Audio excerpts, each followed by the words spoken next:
Très bien, on continue alors ici sur l'exemple 10.5 que j'avais pas traité la dernière fois. Il s'agissait d'un paquet, un paquet cadeau que on devait euh, trouver les dimensions de ce paquet, sachant que son volume, on voulait, un volume maximal, donc ici peut-être déjà donnons des lettres aux côtés de ce paquet, et on avait une contrainte, c'est-à-dire on nous disait que la longueur de la ficelle ne devait pas dépasser 108 cm. Donc ici, on peut mettre égal à 108 cm maximum. Et on devait trouver le volume maximal. Le volume maximal d'une telle boîte, sachant que la longueur de la ficelle est de 108 cm. Alors le volume, évidemment, s'exprime en fonction de trois variables x, y, z, c'est tout simplement x fois y fois z. Alors ici, peut-être le problème n'est pas complètement bien posé, donc c'est une boîte un peu particulière parce que en fait z est bien plus court que les autres et la ficelle, en fait, on l'enroule de cette façon-là. Si on veut, on peut faire un nœud, mais le nœud n'est pas compté dans la longueur de la ficelle.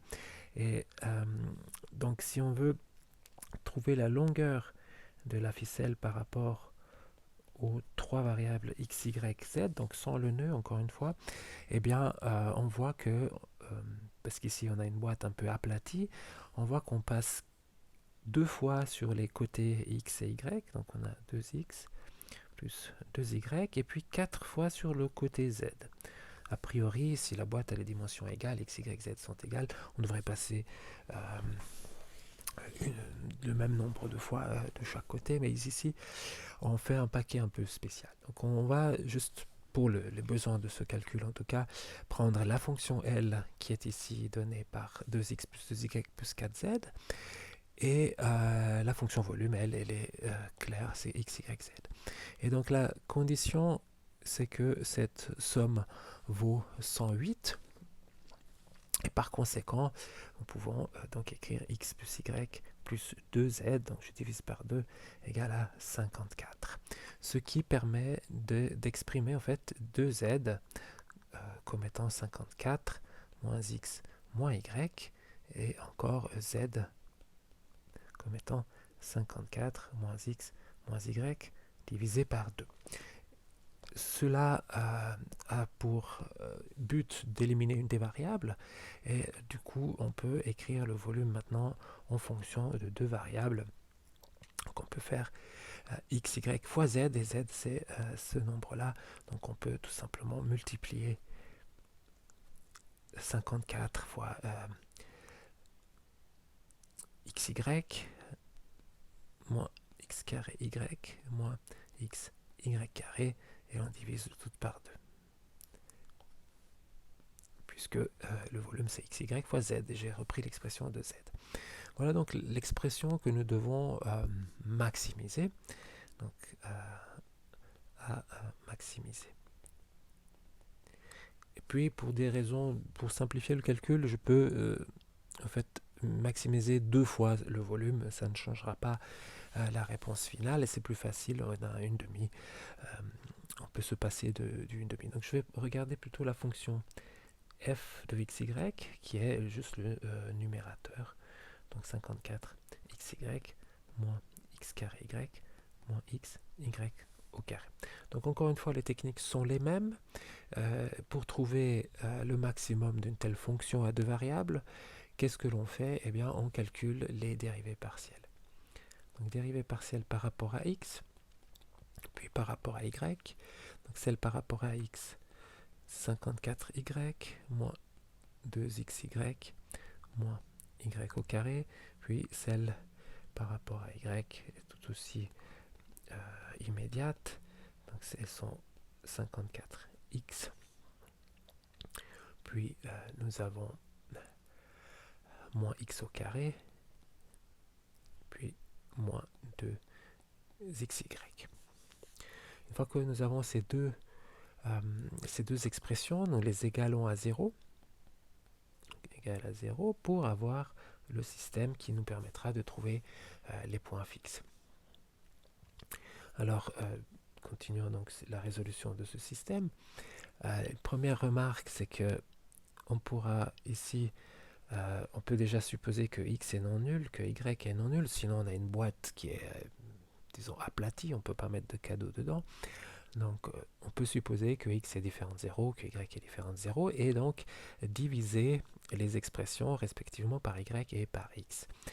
Donc, je divise donc cette première expression par y et je divise cette deuxième expression par x pour obtenir quelque chose de plus simple, 54 moins 2x moins y égale à 0, puis de l'autre côté 54 moins x moins 2y égale à 0, que l'on peut bien entendu, alors je vais garder peut-être une des deux équations en haut, 54 égale à 2x plus y en passant ces deux nombres de l'autre côté, et puis je m'aperçois aussi que je pourrais faire la même chose en bas, donc avoir 54 égale à x plus 2y, et puisque ces deux nombres sont égaux, je peux égaler donc, x plus 2y à 2x plus y.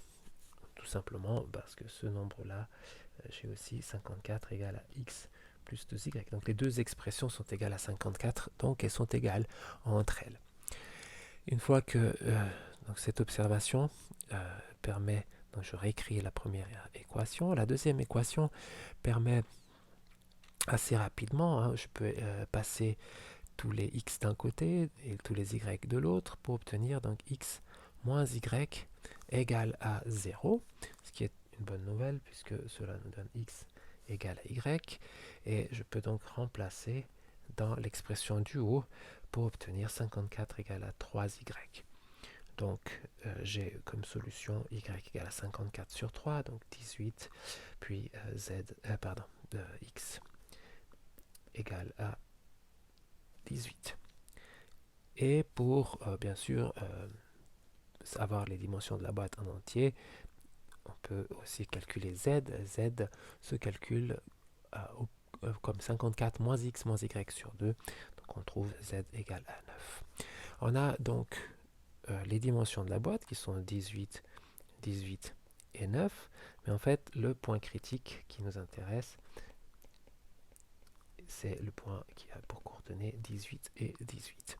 Et puis, pour vérifier encore qu'il s'agit d'un maximum, eh bien, nous devons calculer les dérivées partielles secondes. Je vais le faire très rapidement. Donc ici, delta f donc, au carré. Donc nous avions déjà la dérivée partielle par rapport à x. Si je dérive encore par rapport à x, on trouve moins 2y. Puis le même calcul par rapport à y, deux fois on trouve moins 2x.